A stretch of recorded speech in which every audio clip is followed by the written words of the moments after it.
Ladies and gentlemen, we're talking about 3 dividend stocks, including some ETFs that you need to be picking up on every dip the market offers, because every dip keeps turning into a rally for some reason. And if you enjoy the new studio setup, consider slapping that like. But ladies and gentlemen, let's jump right in this. Drop it.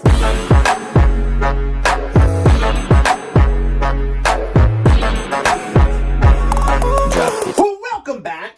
Passive income investors alike, and to deep dive down right into this, I'm going to start in the sector of the market that has been the most overlooked. It's one of the most stable sectors, and of course, we're talking about utilities, and they are not on the decline today because of the CV, because of the shutdowns, because the lack of power that's being utilized. The reason this sector's getting hit, guys, is because Trump's grid order baffles utilities over what they can buy because of the Chinese suppliers. And let me just get right into this, guys. The electric companies are trying to preemptively identify any components in manufacturing that can ultimately be barred once the U.S. Energy Department determines how to enforce Trump's May 1st order to secure the nation's grid, according to lawyers and consultants working with utilities. In some cases, lenders are requiring cybersecurity audits to head off any scrutiny. The uncertainty over the orders, which does specify what equipment or nations it will cover, threatens to delay and push by utilities to modernize power grids and slash emissions by retiring aging coal plants and expanding renewable power. In the long term, the directive could also mean higher costs if the companies are forced to find suppliers and reshape supply chains. So this is something that hasn't exactly come into fruition yet, but it is some fear that is starting to backlog up on investors' minds when it comes to where these utilities are going to be getting their parts from, because obviously a lot of it comes out of China, right? But this is a great buying opportunity because at the end of the day, guys,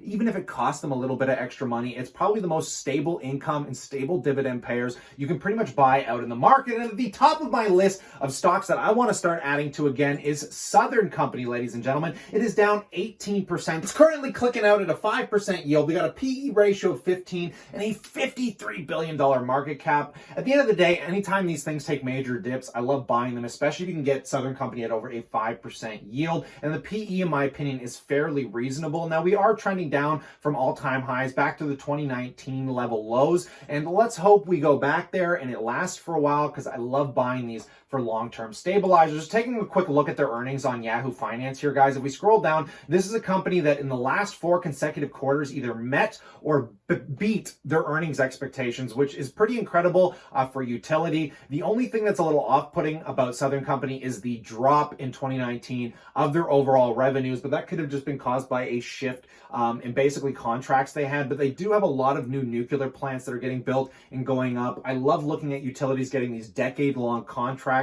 that are just going to spit out cash consistently for a long time. And at least the bottom line earnings have been growing. We're sitting at $4.74 billion for 2019. So nonetheless, let's take a look at some other utilities as some honorable mentions, because I want to try and keep this to 3 core focused stocks here, guys. But taking a look as an honorable mention, we got Duke Energy here as well.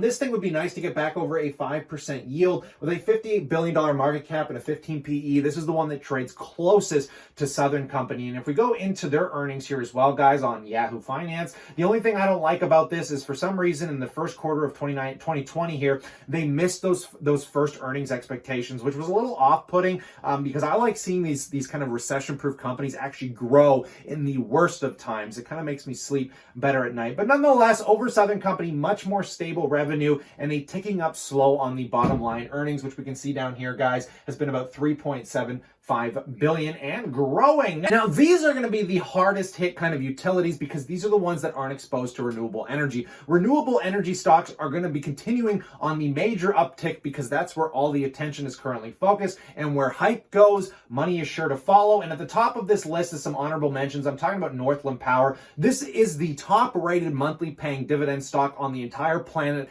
As far as I can tell, it is up 22% with a $6.4 billion market cap, much tinier company. We can see here it trades at a richer value than Southern Company, but when we get into their earnings, I think you're going to be pretty impressed that this PE, I think, is actually within reason. The dividend yield sucks. I was capturing this at about a 5.3, 5.4% dividend yield, and now it's down to 3.6. I don't like it being down here, but if this thing takes any major dip like it did back in April here, guys, you need to be buying this. Probably one of the greatest investments you can make, and one of the longest investments I've ever held. Taking a look at their first quarter of 2020 here, guys, take a look at that earnings beat. They beat earnings by double what was expected, which, oh my goodness, absolutely beautiful stuff here. And if we scroll down, guys, unlike all those other utilities we looked at, this one is on a growing trajectory, and it's going to continue growing, considering that $370 million in bottom line earnings with $1.6 billion in revenue, which we can see all the way over here. So other than that, the only other renewable stock that's still up on the year, we're talking about Brookfield Renewable Partners.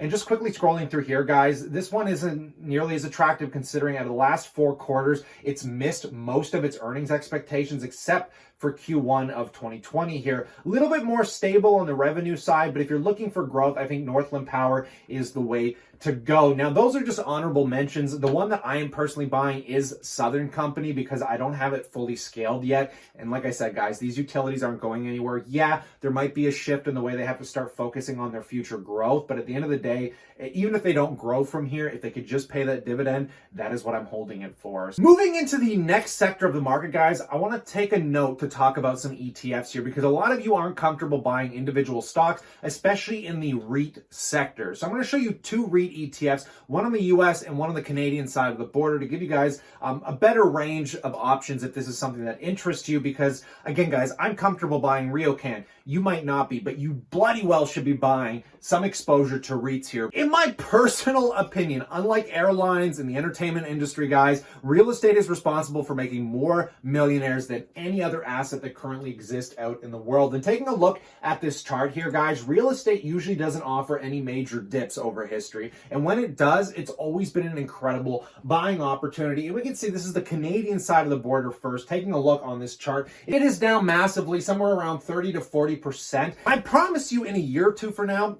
everybody's going to forget the CB thing ever really happened. And if you don't believe me, look through all the past pandemics. I mean, we don't walk around like germaphobes. And I got in a really interesting conversation about this because for some reason, I wanted to think back to when you were really sick.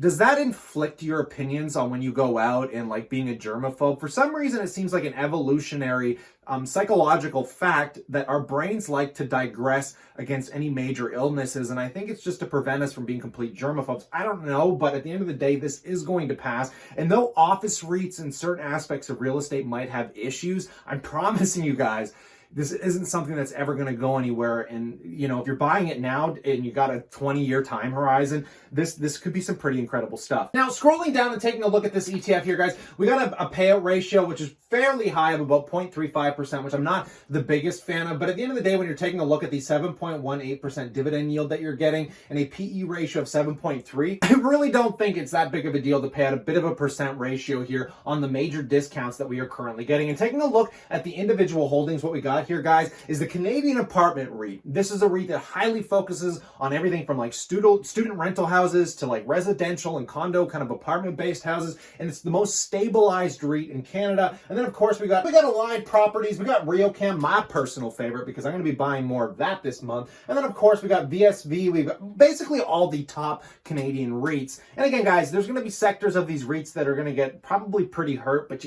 I just don't think you're going to do any wrong buying this. And just by the way, this ticker symbol is a VRE on the TSX. I highly suggest you guys check it out if you're a little bit more scared of buying individual REITs, but I highly suggest you get exposure to the real estate market. Now, finally, taking a look here on the real estate side of things, VNQ, which is the US version of just the top US REITs. And this one isn't trading at nearly as much of a discount, but I can see why with some of their holdings, which we'll take a look at in a second. But it hit a peak of about $100, and now it's trading at about $80. So it's down roughly, what, 25%. Nothing too crazy, but still a big enough discount to find attractive. As if we look at the 5-year chart, guys, I mean, it trades pretty level. And right now, the dividend yield at 4.9% is a pretty incredible yield overall for the historical aspect of things. And that management fee of 0.12. Again, I don't like management fees. The expense ratio is a lot less than the VRE version of this up in Canada. But I mean, again, for that yield, guys, it covers the expense and you're still putting incredible money in your pocket with a very well diversified portfolio of real estate. Taking a look at the holdings here, guys, the top one, because obviously they hold another Vanguard real estate ETF, but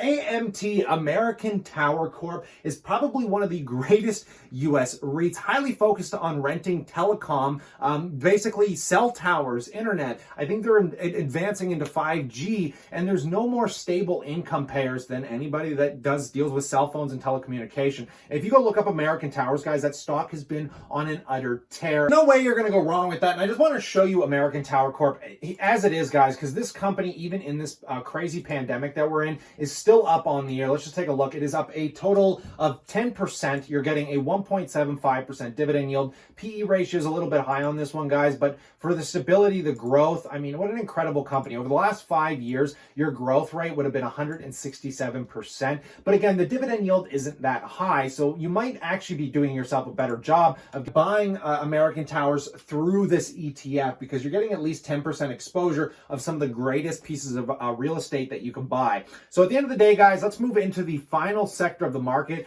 that I want to talk about that too many people avoid because they think it's just way too overvalued. And I'm talking about the tech giants. Ladies, gentlemen, I picked up my girlfriend some Facebook shares at the good old 235 on the dip that it took yesterday. It dipped lower today, but now it is back up over 235. And I keep telling you guys, you have to have exposure to these companies. And a lot of people are just, again, uncomfortable buying these individual stocks. So what I'm going to recommend right off the hop is one of the most talked about ETFs in our chat group for getting exposure to tech, and that is QQQ. Right now, over the history, guys, this one is, if you bought it on that dip, you're doing insanely well. But nonetheless, even though it is at all-time highs, I still recommend picking it up on every dip available. Taking a look, the expense ratio and management fees are still a little bit higher compared to like the basic VFV or VOO or your general SPYs that represent the S&P 500. But nonetheless, it's a very good way to get a little bit of a dividend yield off getting exposure to the greatest tech stocks that currently exist. And kind of just going right into this here, ladies and gentlemen, you can see the dividend yield is only 0.67%. But I want to show you the holdings. At the very top of the list, we got Microsoft, Apple, Amazon, Facebook, Alphabet, Intel, Nvidia, Cisco, Adobe, guys.